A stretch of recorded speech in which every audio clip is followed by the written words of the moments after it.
et bienvenue dans la grande interview. Notre invité aujourd'hui est le président du Burkina Faso, le capitaine Ibrahim Traoré. Votre Excellence, bonjour et merci beaucoup d'avoir accepté notre invitation. C'est un grand honneur de vous avoir sur notre plateau. Alors, hier, vous avez assisté au défilé du 9 mai. Quelles sont vos impressions? Alors, bonjour et merci. Donc, nous sommes là, ici en Russie, pour la commémoration du 80e anniversaire, de la victoire sur le nazisme. Et comme vous l'avez dit hier, on a assisté à la cérémonie, une parade et une cérémonie aussi de dépôt de gerbes sur la tombe de soldats inconnus. Je pense que c'est très symbolique. Nous avons appris beaucoup de choses au cours de ce séjour. Ce n'était pas uniquement une fête, mais c'est une célébration de la victoire d'un nouveau monde. Donc, ça a beaucoup de sens pour nous. Mais la qualité du défilé, qu'est-ce que vous en pensez? Oui, c'est comme je le dis, c'était parfait. Parfait, et ça nous a fait apprendre beaucoup de choses. Et quand on fait défiler les engins qui ont gagné la guerre, c'est-à-dire les T-34 jusqu'aux engins modernes, ça nous montre l'évolution technologique de l'armée russe. Et ça nous inspire, nous aussi, à nous mettre au travail pour pouvoir nous développer dans le même sens. Est-ce qu'il y avait certaines choses qui vous ont surpris, par exemple? Surpris, toujours, on est toujours surpris quand on voit l'avancée technologique. Et dernièrement, je pense qu'il y a une nouvelle arme qui a fait son apparition dans l'arsenal militaire russe, Oreshnik, qui nous avons pu voir passer. Et je pense que ça, c'est très significatif. Quelle est la signification de votre présence en tant que chef d'État africain? Car on sait bien que les Africains ont apporté leur contribution à la victoire des Alliés dans la Seconde Guerre mondiale. Bien sûr, c'est comme je l'ai dit, les Africains et les soldats soviétiques ont contribué beaucoup à libérer le monde du nazisme. Et si le monde n'était pas libéré du nazisme, on ne sait pas ce que ça allait devenir. Et en suivant les événements, j'ai vu que la Russie, elle seule, a perdu 1 million de soldats sur le sol européen en combattant. L'Afrique aussi a donné, nos ancêtres ont beaucoup combattu sur le théâtre européen, principalement en France, en Belgique, en Italie, pour libérer le monde du nazisme. Donc, c'est une histoire commune que nous partageons. Comment s'est déroulée la rencontre avec le président russe? Alors, pour l'instant, nous avons eu des rencontres brèves et dans quelques temps, nous allons avoir un long entretien et ça se passe très bien et vraiment, c'est très courtois, c'est amical, c'est fraternel et c'est tout ce qu'on demande en matière de nouvelles coopérations dans ce monde. Mais comment décririez-vous l'état actuel des relations bilatérales? Les relations se portent très bien et je peux dire que depuis 2 ans maintenant, les relations ont très bien commencé et nous sommes en train d'approfondir les volets défense-sécurité, mais aussi les volets éducation et plus tard les volets commercial et trucs. Donc nous avons échelonné les différents volets pour qu'on puisse échanger beaucoup, partager beaucoup d'expériences parce que nous avons beaucoup aussi à apprendre sur le volet éducation de la Russie, notamment dans les sciences. Notamment dans les sciences, mais dans quel domaine en particulier? Oui, il y a beaucoup de domaines dans les sciences, que ce soit les mathématiques, la physique, la chimie.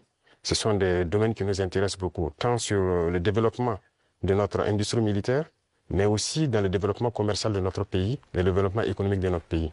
Donc ce sont des volets que nous allons chercher à approfondir pour pouvoir mieux nous structurer. Et pensez-vous qu'il y ait une demande au Burkina pour l'enseignement russe? Bien sûr, il y a beaucoup d'étudiants burkinabés déjà ici en Russie, dans des universités. J'en ai croisé ce matin même. Et j'ai même demandé à ce qu'on augmente le nombre d'étudiants ici, que ce soit à travers des bourses russes ou le Burkina qui va payer des bourses pour que ces étudiants viennent. Mais l'objectif pour nous, c'est d'implanter des universités similaires au Burkina.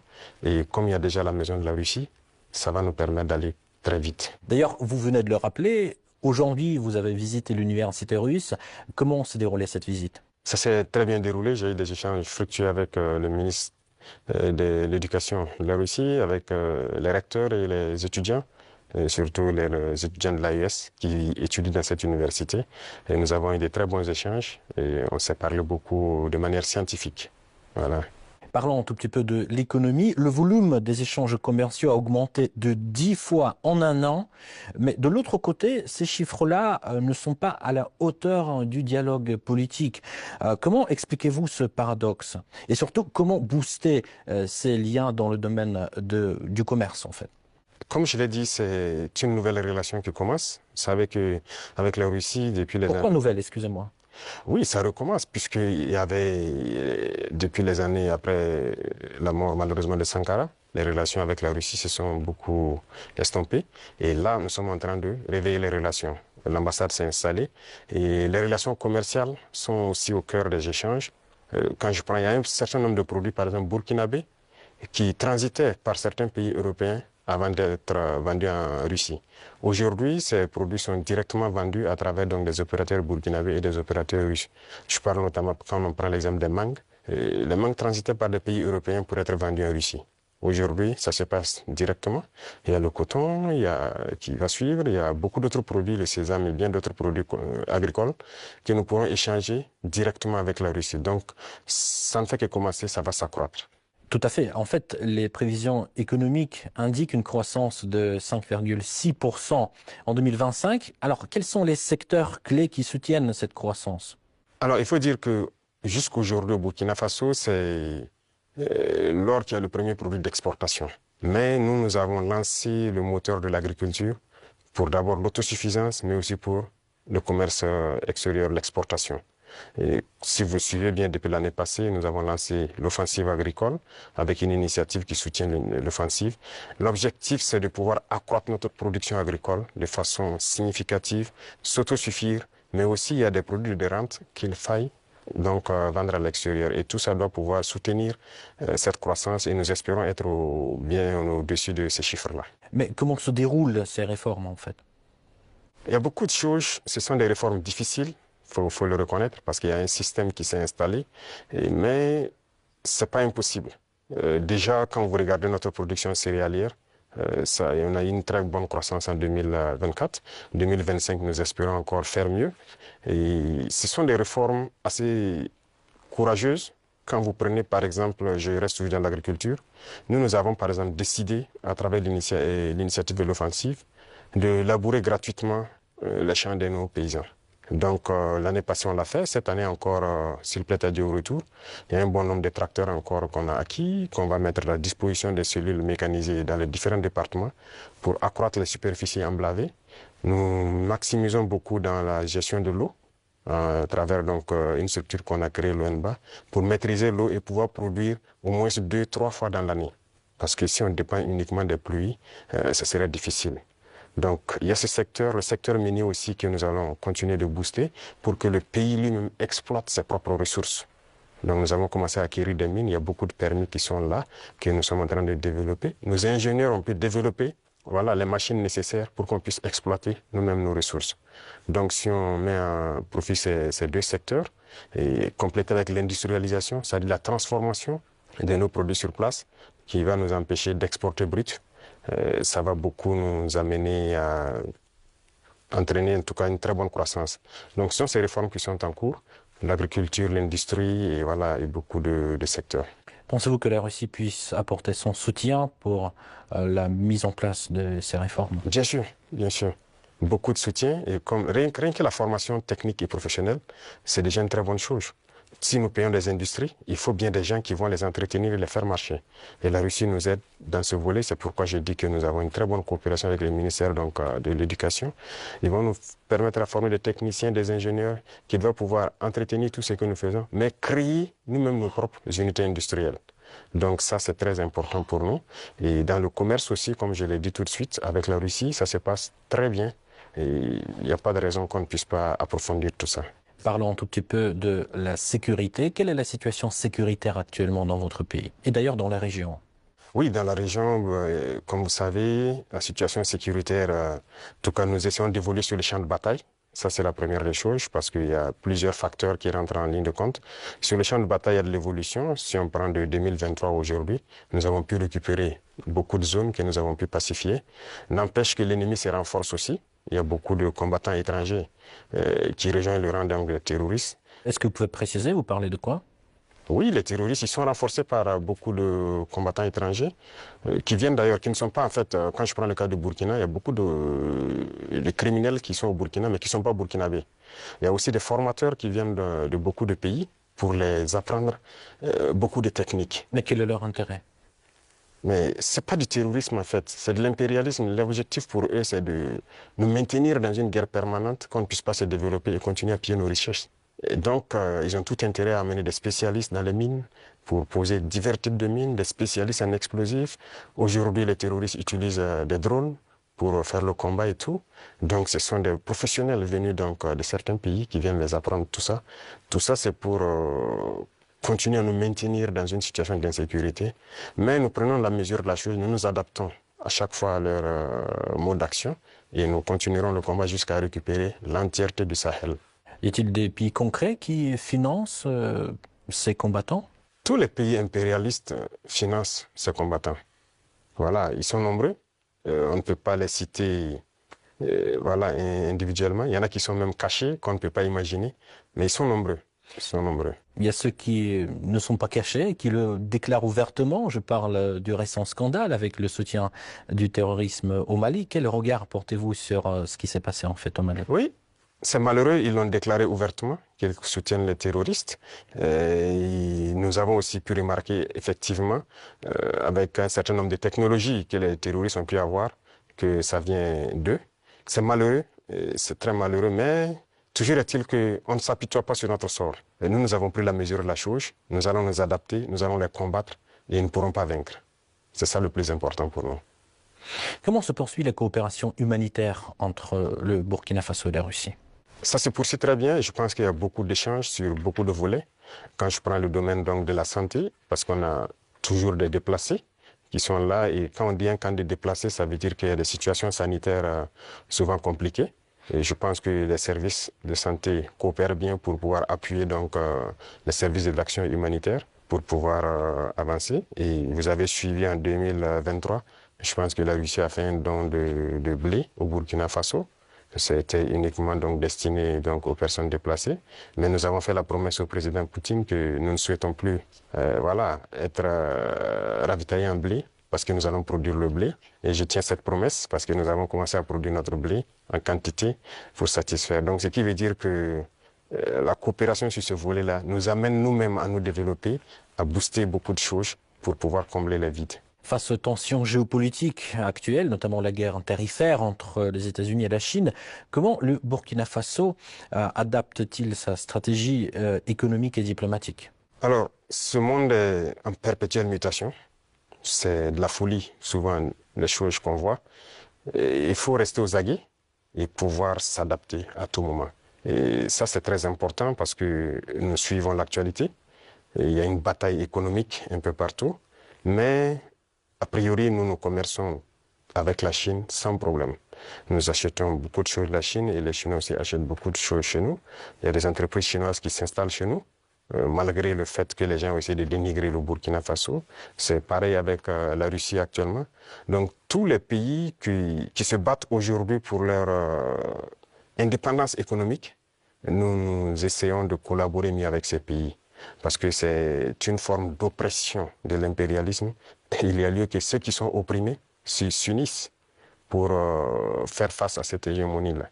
Donc, a priori, on s'adapte à toute cette situation. Monsieur le Président, quel regard portez-vous sur la récente détérioration des relations avec l'Algérie? Alors, vous avez suivi les événements et je pense que tout le monde comprend comment ça fonctionne. Et nous sommes au regret de voir l'incident qui est arrivé à la frontière donc, algérienne avec le drone qu'ils ont abattu. Et il faut le dire clairement, c'est pas amical. C'est pas amical parce que aucun appareil, on n'abat pas un appareil volant comme ça. Lorsque tout le monde connaît le protocole. Donc il n'y a pas à se voiler la face. Si un appareil traverse votre frontière, même s'il rentre sur votre pays, on l'identifie. Les radars permettent de l'identifier. Et on sait il appartient à quel pays. Et il y a les relations diplomatiques pour ça. On contacte l'ambassade et il y a des attachés de défense, il y a beaucoup de mécanismes. On les contacte et ils peuvent confirmer si c'est leur appareil ou pas, s'il est sur le territoire par, voilà, peut-être qu'il a besoin d'aide ou bien il a perdu, voilà, l'orientation et tout ça. Parce qu'un appareil peut être en l'air, il peut avoir des problèmes avec la météo, il est obligé de se cacher derrière les nuages, ça arrive très souvent dans nos pays. Donc un appareil rentre, on les demande, ils disent non, il y a beaucoup de couverture nuageuse, mais il y a en tout cas un phénomène météorologique qui l'amène à venir passer. Il peut avoir un problème technique, il peut demander de l'aide pour qu'on le guide à ce qu'il atterrisse. Donc il y a tellement de facteurs qui peuvent faire qu'un appareil se retrouve dans un espace aérien. On n'abat pas un appareil systématiquement. Le cas est arrivé avec nous. On a souvent vu un appareil américain qui est rentré sur notre territoire, qui faisait donc des reconnaissances et tout. On n'a pas abattu l'appareil. On a pris le soin de contacter l'ambassade américaine, qui ont pris quelques minutes. Ils nous ont confirmé que c'est leur appareil et ils ont dégagé l'espace. Donc, on n'abat pas un appareil systématiquement. Donc, c'est un acte délibéré, inamical d'abattre l'appareil et c'est regrettable. Mais si je comprends bien, vous ne fermez pas la porte au dialogue quand même. Non, il faut que les dirigeants comprennent que nous n'avons pas le choix que de nous unir face à cette situation de soi-disant terrorisme. Parce que c'est un phénomène assez complexe. Et je vous dis que le Burkina était assis dans les années 2012 à regarder le Mali. Et on était, quoi, le régime qui était en place était ami avec ces gens-là. Certains vivaient même à Ouagadougou. IAG a vécu à Ouagadougou. C'est la réalité. Mais qu'est-ce qui se passe aujourd'hui? Ils se sont retournés contre nous. Ce pas des gens libres. Ils sont manipulés par les impérialistes et les ordres qu'on les donne, ils donnent à leurs criminels sur le terrain, ils le font. Donc, il faut que chacun comprenne qu'on doit s'unir pour faire face. Il n'y a pas de négociation possible avec ces gens-là. Justement, parlons de cette unité, plutôt cette intégration qui se déroule actuellement au sein de l'AES. Où en est-on actuellement? Ça se passe bien, ça évolue. Nous sommes donc dans la Confédération et comme je dis, il y a beaucoup de choses à mettre en place. Voilà. Et il ne faut pas chercher à aller tellement vite et ne pas bien faire. Donc, nous sommes en train d'aller de manière progressive. Il y a beaucoup de structures à mettre en place. Il y a beaucoup de volets à mettre à niveau dans les trois pays. Parce que vous n'êtes pas sans savoir que sur le point de vue économique, on n'est pas au même niveau. Sur le point de vue militaire, il y a beaucoup de volets. Il faut essayer d'équilibrer. Et donc, ça nécessite la mise en place de beaucoup de structures, beaucoup de rencontres. Et la libre circulation, ça nécessite un certain nombre de paramètres à mettre ensemble. Vous avez dû voir qu'on a fait un gros travail pour aboutir à un document unique de sécurité pour les voyages et tout. Donc, c'est évolutif. Donc, ça se passe très bien. Justement, j'avais une question sur le volet économique. La création de la devise propre à l'AES est-elle toujours à l'ordre du jour? Oui, c'est à l'ordre du jour, forcément. Et donc, le processus continue. Il y a beaucoup de choses, comme dirais-je, beaucoup de billes à caler avant d'y arriver. Mais c'est forcément à l'ordre du jour. On peut, si on parle de souveraineté, forcément, on a besoin de cette souveraineté-là. Voilà, donc c'est impératif. Peut-on s'attendre à l'élargissement de l'AES? Oui, dans le futur. Mais pour l'instant, comme j'ai dit, nous devons harmoniser nous-mêmes beaucoup de choses, mettre en place vraiment les bases, parce qu'il y aura beaucoup de protocoles additionnels, si vous le constatez, pour harmoniser nos politiques, que ce soit les politiques diplomatiques, économiques, voilà. Il y a beaucoup de politiques à harmoniser avant de permettre à ce que quelqu'un puisse s'ajouter. Mais y a-t-il déjà des pays qui s'intéressent à votre format? Oui, des pays s'intéressent. Voilà. Ils pourront être peut-être, je ne sais pas, pour l'instant, le président de la fédération, c'est le président malien. Il pourra donner son avis sur la question, mais il y a des pays qui s'intéressent, oui. Comment vous expliquez la baisse de l'influence française dans la région? Pas uniquement dans le Sahel, mais aussi dans l'Afrique de l'Ouest, par exemple. Je pense que c'est eux-mêmes qui ont contribué à baisser leur influence, parce qu'ils ont une conception paternaliste, voilà, de nos relations. Et vous voyez, quand vous prenez tout de suite tout ce qu'on fait, tout ce qu'on prend comme initiative, eh bien, c'est la Russie. Et quelqu'un parle, ils sont influencés par la Russie. Tout ce qui se passe, c'est la Russie. Pourquoi ils ont les yeux fermés comme ça? Donc l'Africain n'est pas capable de développer quelque chose. L'Africain n'est pas capable d'inventer, d'innover, de prendre des initiatives. C'est ça que nous combattons. Et tant qu'ils vont continuer de voir l'Africain comme ça, comme un sous-homme qui n'est pas capable de réfléchir, qui n'est pas capable d'innover, capable d'inventer, on ne pourra jamais être amis. Les époques ont changé. Donc c'est la vision même qu'ils ont du noir. Il faut qu'ils arrêtent ça. Parce qu'en nous traitant comme ça, c'est comme s'ils voient le noir comme un sous-homme. Et là, c'est dangereux. Il faut qu'ils changent de langage. Mais en quoi ça se voit, cette attitude? Et regardez dans leurs discours. Regardez dans leurs discours. Même le président français, toujours dans ses discours, les jeunes Africains sont influencés par la Russie. Il le dit. Les médias occidentaux, vous les écoutez souvent. Ils ne passent leur temps qu'à mentir. Et regardez aujourd'hui l'AES qui est un modèle qui est en train de se dessiner. Ils ne peuvent pas se lever du matin au soir sans parler du Burkina ou parler de l'AES. C'est impossible pour eux. Et chaque fois, ils cherchent à envoyer des informations pour diviser, pour manipuler la jeunesse. Mais ça ne passe plus. Je pense que les gens sont assez conscients, les gens ont l'œil ouvert. Et vous tous, vous êtes victimes de ces gens-là, la communication. Ce qu'ils font, ce qu'ils disent sur la Russie et tout, on le sait. Jusqu'aujourd'hui, il y a des jeunes Africains qui ont les yeux toujours fermés, qui croient à leurs mensonges. Le récit de la Seconde Guerre mondiale. J'écoutais la dernière fois, quelqu'un disait que à la fin de la guerre, dans les 10 années qui ont suivi, si on demandait en Europe qui a gagné la guerre, les gens disaient c'est la Russie. Mais aujourd'hui, si vous demandez en Europe qui a gagné la guerre, ils vont dire que ce sont les Occidentaux. Par la communication, ils ont réussi à renverser l'histoire. Et l'histoire africaine aussi, ils ont tout manigancé pour faire passer les mensonges. Et ça fait que les jeunes Africains, certains ne connaissent même pas l'histoire de l'Afrique. Qu'est-ce que l'Afrique a fait? Certains ne savent même pas que nos grands-parents ont combattu, ont été mis à l'avant comme chair à canon, et au retour, ils les ont tués comme des animaux. Est-ce que les gens savent que quand la France expérimentait sa première bombe atomique, ce sont des soldats noirs qu'ils ont mis à côté dans le rayon létal pour voir l'effet que ça fait? Sortons les archives. Tout ce qu'ils ont utilisé contre l'Afrique, c'est terrible. Donc il y a tout ça qu'il faut communiquer pour que les jeunes Africains comprennent, parce qu'il y a beaucoup encore endormis qui continuent de communiquer pour les impérialistes. Ce qu'ils leur disent de dire, ils le font. Peut-être parce que, voilà, ils leur donnent quelque chose, je ne sais pas. Mais l'Africain doit comprendre son histoire, se réveiller. Et donc c'est notre combat aussi comme ça. Quel est le rôle des médias dans ce combat, selon vous? Médias indépendants? De chez nous, vous voulez dire? Les médias devraient beaucoup participer à nous aider. Mais vous voyez que nos médias, même, il y a certains médias qui sont des médias impérialistes. Ils ne sont assis que lorsque les médias européens, lorsqu'ils disent quelque chose, et ils reprennent. Et ils accentuent. Il y a plein de médias dans nos pays qui combattent même les régimes comme notre régime. Et ils passent leur temps aussi à raconter les mêmes balivernes que les médias occidentaux racontent. Mais c'est honteux. Si des Africains se comportent comme ça, c'est très honteux. J'imagine qu'il doit avoir honte de se regarder à la glace le soir. Si tu es payé pour raconter des mensonges sur le noir, c'est très grave. Donc, on est en train de conscientiser. Au Burkina Faso, si vous voyez, actuellement, beaucoup de médias accompagnent la dynamique, participent à conscientiser la jeunesse à travers des débats et tout. Donc, c'est ce que nous souhaitons vraiment pour les médias. Pensez-vous que notre média puisse aussi jouer son rôle dans ce combat? Bien sûr, beaucoup.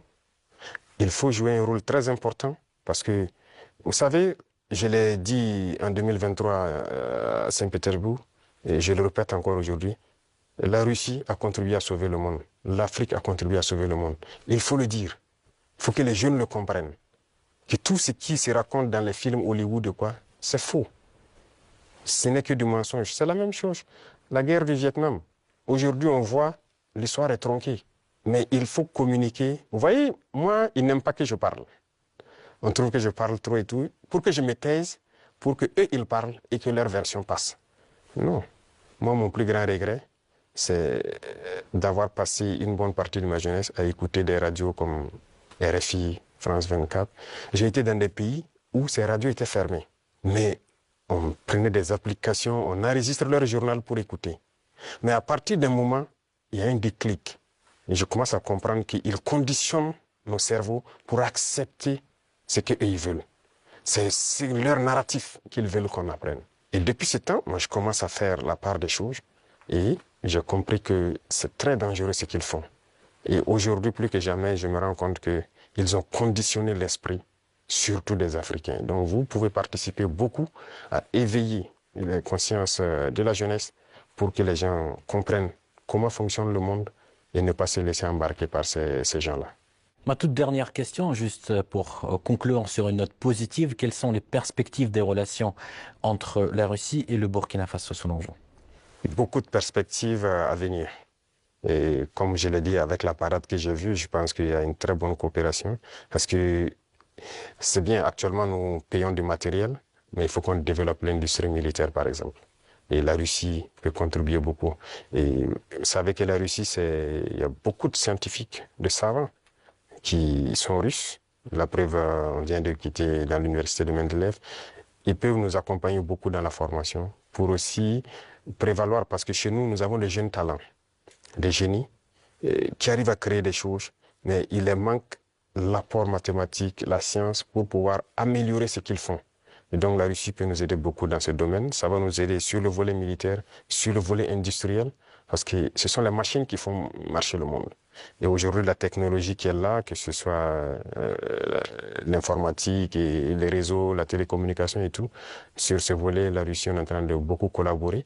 Donc, à l'avenir, toutes ces perspectives sont donc mises à l'ordre du jour pour que nous puissions donc voilà, arriver à un objectif certain que nous souhaitons. Votre Excellence, merci beaucoup pour cet échange très intéressant et très enrichissant. Je rappelle, c'était le président du Burkina Faso, le capitaine Ibrahim Traoré. Merci encore. Merci à vous. Merci.